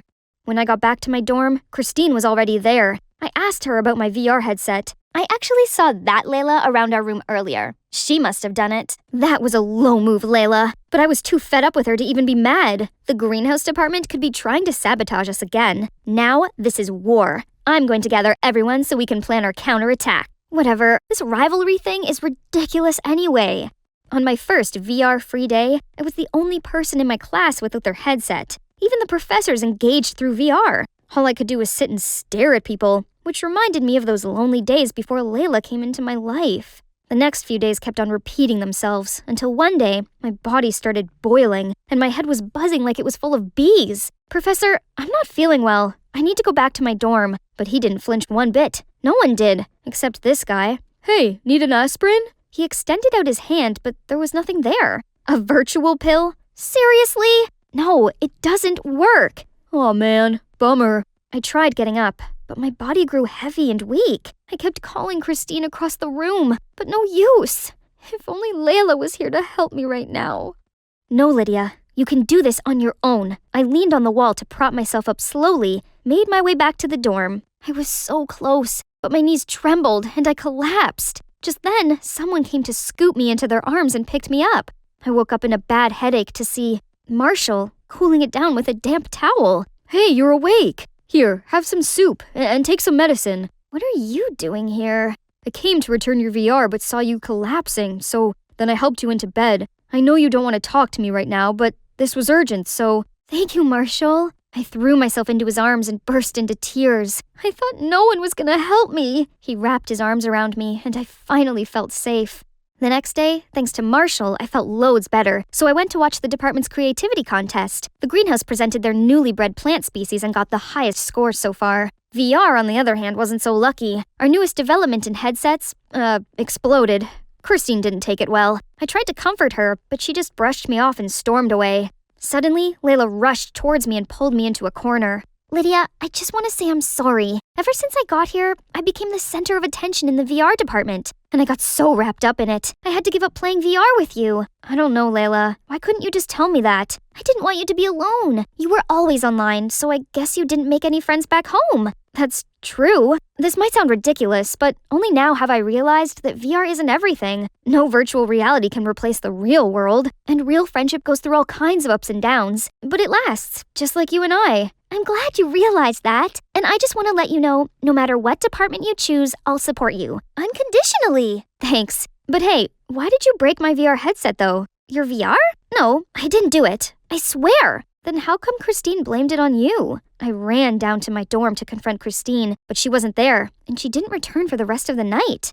When I got to class the next day, I put on my headset and found the rest of the department ragging on me, calling me a liar and a traitor. Somehow, pictures of me and Layla talking yesterday were plastered all over the virtual world. The audacity of you to come back here. We already know the greenhouse department is using you to spy on us. It was you who messed with our invention at the department contest. Otherwise, how could it explode? They started booing and surrounding me, so I ran for my life. Until a hand grabbed mine. You could run for real, you know. Yes, at least I'm not the only one virtually running. We made it to the building's entrance, just as the greenhouse student dragging Christine towards us, and the VR students caught up with us. Layla, what's going on? We caught this girl starting a fire in our greenhouse lab with her hoverboard, then tried to flee the scene. What? Why would you do that? It's not on purpose, okay? Then tell us the truth, now. Fine. So, a day before the department's competition, I secretly made an adjustment to the VR model, but somehow it caused an error and we ended up losing the prize. I was so mad that I decided to take it out on this greenhouse bunch. Last night, I snuck into your lab trying to take away all of your research, but suddenly, my hoverboard overheated and exploded, causing a fire to spread everywhere. I freaked out and left. You know the rest? Yeah, thanks to you, our lab was burned to the ground. You're lucky no one got hurt. And you had the nerve to blame Lydia for losing the contest. I had to, otherwise the entire department is on to me. Oh, not just the VR department. Now everyone was furious at this crazy manipulative witch. What about my VR headset? Did you break it too? Well, that's just a little trick to get you and Layla to fight. You do belong to VR department after all. That means no making friends with Greenhouse. Right, guys? Guys? You've gone too far this time, Christine. And this rivalry thing is ridiculous anyway. Look where it got you. The VR students couldn't have agreed more. They immediately voted to impeach Christine from her class president role before turning her into the administration. They then apologized on Christine's behalf and offered to help the Greenhouse rebuild their lab. Of course, Layla and the Greenhouse department agreed. It looked like the start of a beautiful partnership. Within a few months, in collaboration with the VR department, the greenhouse was completely remodeled and renovated. No one even cared to mention the feud between the two departments anymore. And guess what? I applied for a second major in greenhouse. Double majoring was tough, but I had the support of Layla and Marshall and our friends in both departments. Speaking of Marshall, he wanted to take me somewhere special in the real world. He covered my eyes and led me there. Now you can look. I could have sworn I was in the VR world, but I wasn't. I could feel and smell the flowers, the soft grass, and Marshall's warm hand holding mine. Lydia, I've been wanting to tell you this for a long time. I don't want to be your virtual friend, or even a friend in real life. I wanted more, so would you like to be my girlfriend? Are you kidding me? Yes! Annyeonghaseyo. I'm Minzy from Seoul. Do you believe conspiracy theories are real? Because I do. Before I tell you my paranormal story, please like and subscribe. Nothing much to say about myself. I'm timid, introverted, but above all, I have a big ambition to webtoon horror category. Ahem! It's one of a kind, right? I've spent sleepless nights on that. Go kneel in the hallway for 30 minutes. Now! Aw, man. Creepy Minzy is at it again. She wants to haunt the whole class with those ugly doodles or something? Ugly? Well, not as ugly as your grandmother. The whole class gasped at my insensitive words. But it's that girl. Soopin's fault first. No matter how invested I was into my draft, it only ended up another chance for Soopin and her posse to laugh at me. And well, thanks to my poor communication skills, no one wants to be my friend. Well, except Hajun, my childhood friend. He's always been so nice to me. Not to mention, he's handsome, friendly, and smart. You could tell I had a crush on him, right? But of course, I have no guts to tell him. One day I was riding my bike around when I suddenly saw flyers from Blackwood Publishing, the biggest publisher on Webtoon. They're looking for a comic collaborator. Oh, wow. I could send mine to them, but would I stand a chance? I bet the candidates are way more talented than me. I guess I better stop dreaming. Just then a skater kid dashed towards me.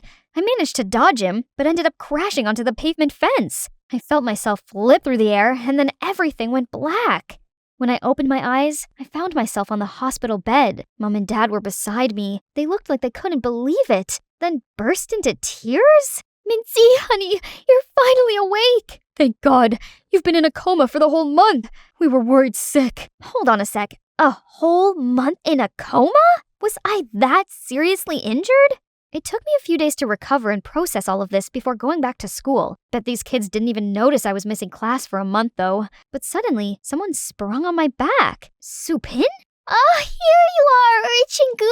Let's go shopping today. The dress you picked me last time was perfect for my date. What dress? Am I friends with these mean girls now? And not just them. Everyone else seemed to be friendly to me all of a sudden. They gave me cookies, carried my food tray, and even lent me their notebooks. It's weird, but kinda nice, though. Except the only person I cared about just straight up ignored me. Hey, Hajun, wait up. Are you all right? I'm fine. It's none of your concern anyway. Oh, I just want to check in on you. Could today get any weirder? Yes, it did. When I came home, I suddenly received an email from Blackwood Publishing. Congratulations! Your digital comic is now officially published on our website. To celebrate your success, please come to our office tomorrow. Huh? Is this a prank? I quickly checked, and it's not. My comics were literally on the headliner. But how? I mustered all the courage and went to the publisher. One step in, and I was overwhelmed by all the facilities. It was all so new to me. But just then, a group of people flocked around me and babbled to me nonstop, like they'd known me before. Yeah, our fave boy group BOF, Boys Over Flowers, is holding a concert tonight. Those oppas make my emo heart beat like crazy. Hey, you should come with us. It's gonna be so much fun. Eek! Oh, but didn't those boys only lip sync and dance half-heartedly? I even heard people say it's a waste of money going to their concert. Guys, did I say something wrong? Suddenly, I got this chill down my spine. Someone's hands were crawling around my waist. My boo-boo's here. Ah! Pervert! I turned around and slapped him in the face. Oh, why did you do that? It's me who should ask this. Why did you touch me? Are you serious? Wait, are you still sulking with me? What? I'm sorry, okay? Now your boyfriend's ready for some snuggles. Boyfriend? Last time I checked, I still had the biggest crush on Hajun. How did I settle for this dandy? The guy was extremely clingy. He wouldn't leave me alone for a sec. Don't you have any work to do? Work? I am. I'm tending to the artwork of my life. You! Sure. He also kept insisting on seeing my webtoon draft to help me polish it. Help my butt. He only messed it all up. Not to mention, everything is completely new to me, but everyone acted like I'm so used to all of this. This didn't feel right. Later the day I told my parents about this, and they said the doctor did mention possible memory loss due to brain injury. Makes sense. But why did they seem all anxious? Over the next few days, I tried to cope with my new life, even though it didn't make any sense at all. Like, I now had my favorite seat in the canteen. You nerds are sitting on Minzy's spot. Move! And apparently, I got a new hobby of skipping school now. What's the matter? You've done this so many times before. Why did I even do this? Hajun, on the other hand, still kept distance from me. Until today, we had a project discussion. I tried to break the ice, but he only replied coldly. Why are you here? This whole month you've ditched me to hang out with your hot friends, and now you suddenly want to talk to me again? The whole month? What do you mean? You suddenly turned 180 degrees and became this attention seeker. You even pulled stupid pranks on those mean girls and got them to worship you as their leader. But I was in a coma the whole month. You're kidding, right? No, why would I joke about something like that? Then who was the Mincy I saw every day at school the past month? Was he saying I was in 2 places at once? How was that possible? Hajun came up with a bunch of conspiracy theories, then concluded that I had an imposter, and she had been replacing me while I was in the hospital. It made perfect sense, but so bizarre at the same time. Seeing how freaked out I was, Hajun gently comforted me, saying he'd help me figure this out. I knew it. He still cared about me deep down. While we were discussing, Supin and her clique came interrupting us. Hey, Mincy! What are you doing with this geek? Remember our group meetup today with the Unsung Highs boys? Meetup? No, I don't think I can. Of course she remembers. Can I come too? I'll keep my mouth zipped. Fine. Now hurry up. Psst, what are you up to? Your imposters must have known about this meetup, so she might be there. This is our chance to catch her. Except the imposter was nowhere to be found, while I was stuck with these self-obsessed dudes. Where's your sass, Mincy? Introduce yourself. Oh, hi. I'm Mincy. You can call me Sugar Mincy, 'cause I'm sweet as pie and you sure want to take a bite. The whole room was dead silence. Girl, you got no riz. Wonder why you can't date anyone. Everyone was laughing at my face. Luckily, Hajun grabbed my hand and took me out of there. Here's much better. But I couldn't help but thinking how my life had turned upside down because of that imposter. You all right? You don't have to force yourself into a mold that isn't for you. You're special for who you are. And I prefer this you rather than that imposter. I could feel something churning in my stomach. I'm so glad I always have him by my side. The next morning, Supin and her clique suddenly came to apologize for laughing at me. But why? Didn't you come back last night and snapped at us? Told us to publicly apologize to you today? I did? So the copycat did come to the karaoke. Did she intentionally stalk me? Later that day, I went to tell Hajun about this. But why did she have to do that? I mean, she tried to stand up for you, right? I don't know. It must be part of her scheme or something. I have to find her ASAP. Suddenly, I got the notification of the Mean Girls live streaming at a cafe. Wow, guess who it is, guys? Oh, our little rich lady is a waitress. And she dared to look down on us all the time. She steered her cam towards the poor girl they were talking about, and she looked exactly like me. It's her! Hajun and I immediately rushed to the cafe and saw Supin and the imposter was about to jump at each other. What's going on here? Mincy? What? Why are there 2 Mincies? It's a ghost! Guys, run! You!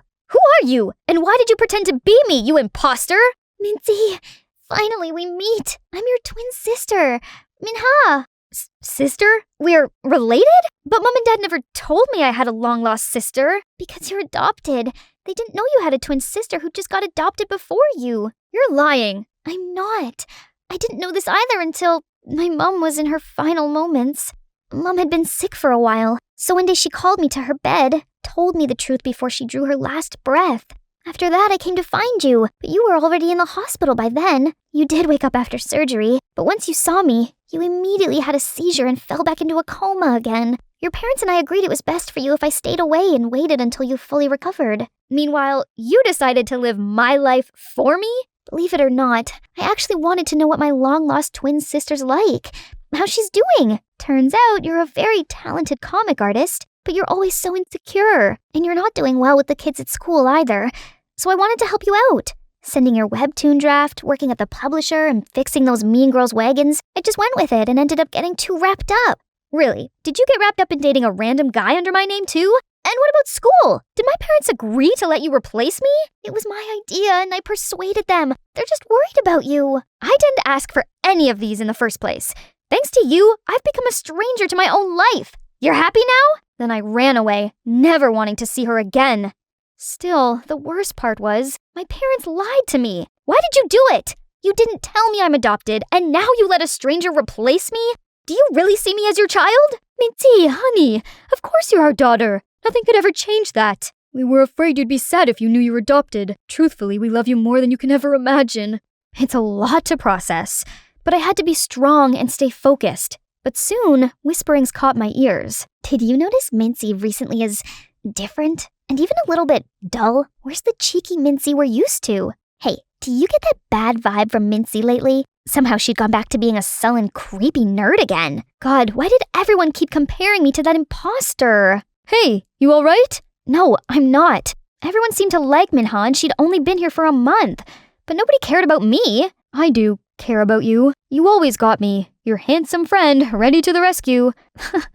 Whatever you say. Come to think of it, your sister only meant well. Despite her way, all she wants is to help you to be more open and show your hidden talents to the world. What Hajun said got me thinking that night. Maybe he's right.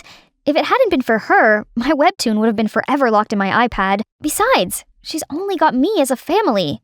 I've gotta see her now. Hey, I came to apologize. I could see you only meant well, and I was only acting ungrateful. I'm sorry. And also, thank you, Uni. There's nothing to be sorry about. It's my fault too for acting on my own and getting myself to fall in love with Siwoo. I haven't told him yet, but I will find the chance. Sorry for dragging you into my stuff. I leapt into her embrace and felt the happy tears running down my cheeks. After the teary reunion, we spent hours catching up with each other. It's like we're reading each other's minds. Must be the twin bond. I even invited her to my house and we had a good time. For the next couple days, I only focused on the webtoon and getting to know myself better. With Hajun's help, I now felt more comfortable and confident speaking with others. One day at the publisher, while I was having a little chit-chat break, a colleague rushed in. Mincy, did you hear the news? Your webtoon won the first prize of Comic Award. Comic? The most renowned award in webtoon? Oh my god, I'm dreaming, right? My hard work finally bore fruits. I was celebrating with my colleague when out of nowhere, Siwoo dragged me out. You better announce me as the co-author. I helped you with the sketches, the script, the coloring, yada yada yada, remember? What? You were only messing it up. Do you even know what the story is about? Babe, don't challenge me. Or else, I would tell the director, aka my dad, to kick you out. And by the way, let's break up. Excuse me? You really think I like you? Oh, please. I only do it for your webtoon, babe. Ugh, that dandy jerk. I knew he was no good. But what could I do now? Later, I told Minha everything, and she was heartbroken and begged me to help her sneak into Siwoo's office. So I did. Siwoo, please don't leave me. How could I live without you? Oh, it'll be hard, 'cause I'm irresistible. But you gotta let go, babe. You have nothing else to offer me. I already know you don't love me, but I do love you, and I already put a love spell on you. You'll forever be haunted by me. Then, Minha fainted, crashed on the floor. Scaredy cat Siwoo was freaking out. Hey, you're not gone, right? Suddenly, the light turned off. What in the Holy Spirit's going on? The light turned on again, and the guy stopped screaming until he saw me. Hi, babe! Ah! What are you? You don't recognize me? It's me, Minji, in spirit form. Stay the heck away from me. After every despicable thing you've done to me? Please. Come with me, you crooked. To where? To the other side! He was so scared his eyes went white. Then he fainted. Serves you right! And let me introduce my E-Kip with Minha, who should win Oscars for that performance, and Hajun, who's behind the light effect. Didn't think of that, did you? After that, Siwoo kept insisting I was some spiritual force that haunted this place. Then eventually, he quit the job. And of course, I had the full copyright of my webtoon and was eligible to receive the Comic Award. My career has just begun as I decided to continue to work at Blackwood. Mom and Dad also decided to adopt Minha into our family, and we could finally be together. That's the magic I wanted to tell you. This unexpected event changed my life for the better. Chance doesn't come twice, right? You have to grasp it. By the way, I want to ask, do you guys have any unexpected events that changed your entire life? Tell us in the comments below. Hang on, here's one more thing I have to do for the old shy me. Hajun, I've been wanting to tell you something. The past event got me thinking, if I don't start telling you how I feel now, I might regret it later. So, Kim Hajun, I like you. So much. Finally, it took you that long. When you were in hospital, you weren't the Minzy I knew, which freaked me out thinking what if I couldn't see the real you anymore. It's comforting that you're still here, 'cause I got a huge crush on you too. You are watching the incredible Berries Blue. I'm Sonia, the super talented lead vocalist, and that guy over there rocking the guitar is Eric, my boyfriend. He's also our composer and backing vocalist. Yep, my man's good at everything, just like me. Actually, he's the one who discovered my vocal talent and helped me on my road to fame. Our debut album exploded onto the charts. And the rest is history. Eric asked me to be his girlfriend right on stage after our set. I don't know who was more excited, me or my adoring fans. Everything was perfect. And then our next album flopped. I guess all that pressure had interrupted Eric's writing process. I tried to send him positive energy. We had a big show coming up to debut our new single and start our comeback. Who knows when the sun will rise again, right? But during our performance, as Eric stepped back to give me the spotlight, I stepped forward and suddenly slipped and fell. Sonia, your nose! It's crooked! I was rushed into surgery, but my nose looked like a lightning bolt. I can't look like this. I must be beautiful. You'll always be the cutest girl to me. No need to worry. We can still fix it. But right after that, the photo of my busted nose hit the headlines. I got ridiculed for praising natural beauty and then getting plastic surgery. What vultures! I had to upload the video of me slipping to end these rumors, but they claimed I did it on purpose to get attention. What on earth? We thought all that drama was finally over, but no. Right when my nose healed, my chubby, pre-puberty secondary school photo appeared all over the internet, which sparked rumors about me having my whole body reconstructed. Some anonymous posts even made up that I was hot-tempered and snooty to band crew and waiting staff. I mean, maybe I could be a bit abrupt, but I was famous, so I was allowed to get what I wanted. Then, Let's Cancel Sonia began to circulate. Do these tragic people have nothing better to do than gossip about me? But my fans took notice, and a load of our tour tickets got canceled. My manager freaked out and made me go on leave until the rumors died down. How ridiculous! Worse still, they were actually going to try to replace me? The beautiful, one-of-a-kind lead vocalist? How dare they do this to me? I am the band. Hang in there, babe. I promise I'll find a way to get you back. Obviously, my photos didn't leak themselves. Some jerk did this, and it's now my life mission to track them down and make them pay. Okay, so from my internet searching, I traced the original rumor to this group of my anti-fans. Can you believe they actually met up at this cafe once a month just to badmouth me? They even had a schedule. How ridiculous! What had I ever done to them? Disguising myself, I showed up to find out more clues. Inside were those terrible leaked pictures of me. Jeez, these people clearly had way too much time on their hands. Wait, this guy looks familiar. Is he Owen, my high school crush? He was my senior in the music club and a super talented singer, guitarist, and composer. But how come he's my anti-fan? I never even spoke to him. The group buzzed about how pretentious I am. They even said Eric and I were fake dating just to cover up the news about our latest album flop. Obviously, our love is real. I never tire of hearing trash talking about that Eric guy's songs. But it's closing time. If you posted about Berries Blue, please claim your money from the counter before leaving. What? Owen actually paid them to slander my band? Why was he so intent on ruining my career? Did he have a personal vendetta against me? I just had to find my own way to figure all this out. Making myself one of them should do it. I immediately called to apply for the job. And I got it. Showtime!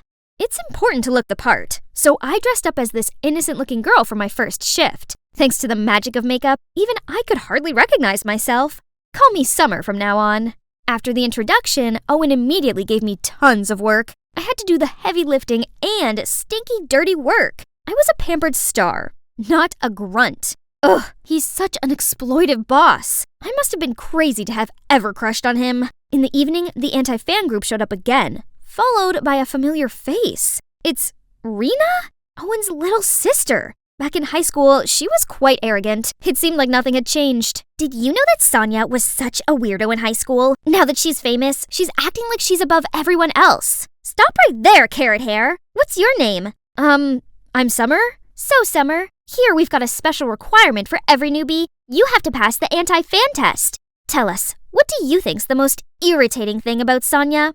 Ugh, now I have to defame myself? Actually, I was Sonia's childhood friend. Well, just a neighbor. She was the worst kid in the neighborhood. What did Sonia look like when she was young? And how was her personality? She was chubby and cruel to other kids. She threw bugs at them and never shared her toys.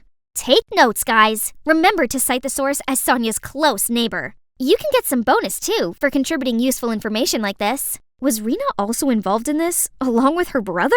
When Rena left, the other anti-fans, Caleb, Violet, and June, still didn't leave, but turned to the stage and started tuning the instruments? What?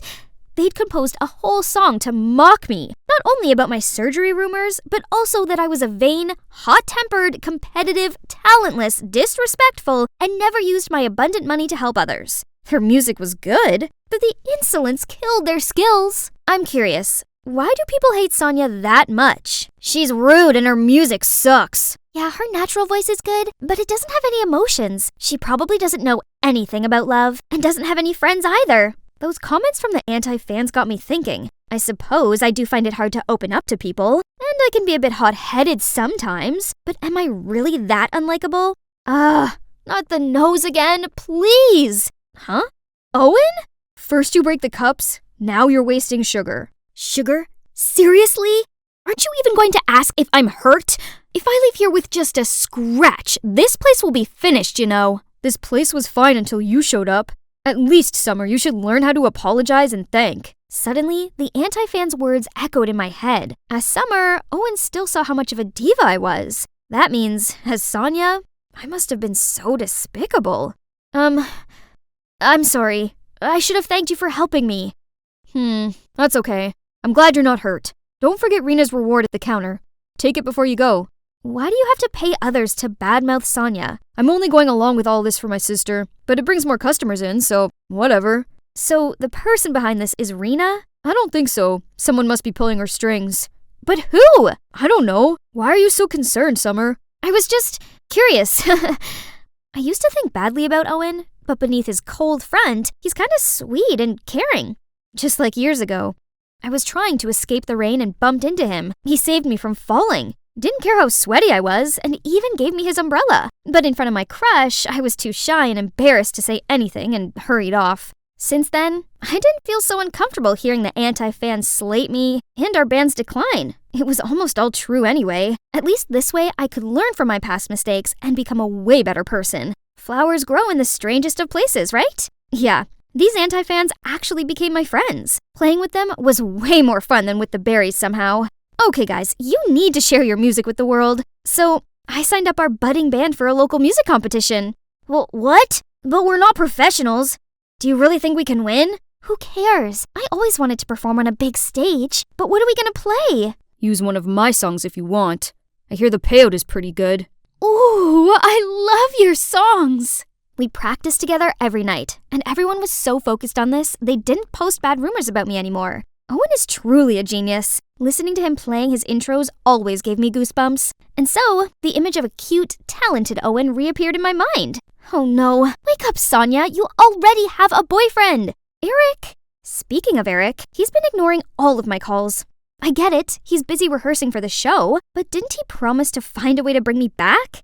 Oh, I see. You're too busy playing bands to post anything. We have a show this weekend. You started this, didn't you, Summer? I knew you were trouble from the beginning. Get out of here! I'm on her side. Are you gonna kick me out too? Don't you see I'm doing this for you? Did you forget that Eric stole your songs and used them for his debut album? Rena, don't you think I already know what you're up to? You and that Eric guy are seeing each other, right? Doesn't he want you to spread rumors so he can replace Sonia, his current girlfriend? He says if I succeed, her place in the band will be mine. An affair is one thing, but he can't help you shine with that tuneless music. That's why I need your songs! Owen, just give me a few and everything will go smoothly. At that moment, it all became clear. The only album that made a name for the Berries was actually stolen. And worse still, the person behind my plummeting career was my own boyfriend. That jerk Eric craves fame and would never let himself get caught up in a love triangle scandal. You know how important public opinion is to him. He's using you, and as soon as you give him what he wants, he'll drop you without a thought. I'm not that easily replaceable. What do you mean, Summer? I'm sorry for lying about who I really am, but not everything is fake. I wish you could feel it. Pass my words to him. I'm out. And you, Rena? That jerk doesn't deserve any of our love or trust. Even if I didn't want to go back to being the famous Sonia, I couldn't continue to be the carefree Summer either. I didn't realize they were there. They must have heard everything. You're Sonia, not Summer? All this time? You lied to us! I'm sorry. I didn't mean to hurt you or trick you. Your words made me want to change myself for the better, and your music taught and inspired me a lot. Caleb, Violet, June, I just want to be friends with you. Who wants to be your friend, you liar? I may have found out the truth about myself and Eric, but now I've lost my career, my friends, my boss, everything. I'd made such a mess of everything, and I didn't know how to fix it. I don't deserve to be Sonia, or even Summer. It must be a delivery guy. I barely had the energy to get up and open the door. Standing in front of me was... Owen? Did he come all the way here just to see me? Sonia, I've been thinking a lot about your band and Eric, and I realized that this isn't your fault. You can't let Eric win. You're too talented for that. If you show everyone your true self, I just know they'll love you. Actually, there's one thing I want to confess to you. I used to have a crush on you in high school, but you probably didn't even know I existed. Really? That's so dumb. What do you mean? Actually, at that time I liked you too. You were so cute and shy with that beautiful voice, but when I came closer to talk to you, you just ran away. If I had been more confident and braver, maybe we could have become something different. What about now? I mean, do you still want to sing my song? It'll be an honor. Your song is always special. Owen pulled me to the competition and tenderly strapped the bass on for me. Going out there without the rest of the band seemed terrifying, but we couldn't give up. Owen was about to lead me on stage when Rena rushed over to us and grabbed my arm. Sonia, I messed up. It's true that Eric was using me, and I had been so blind to trust him that much. I've corrected the misinformation about you. I was hugging her when the rest of the anti-fans appeared.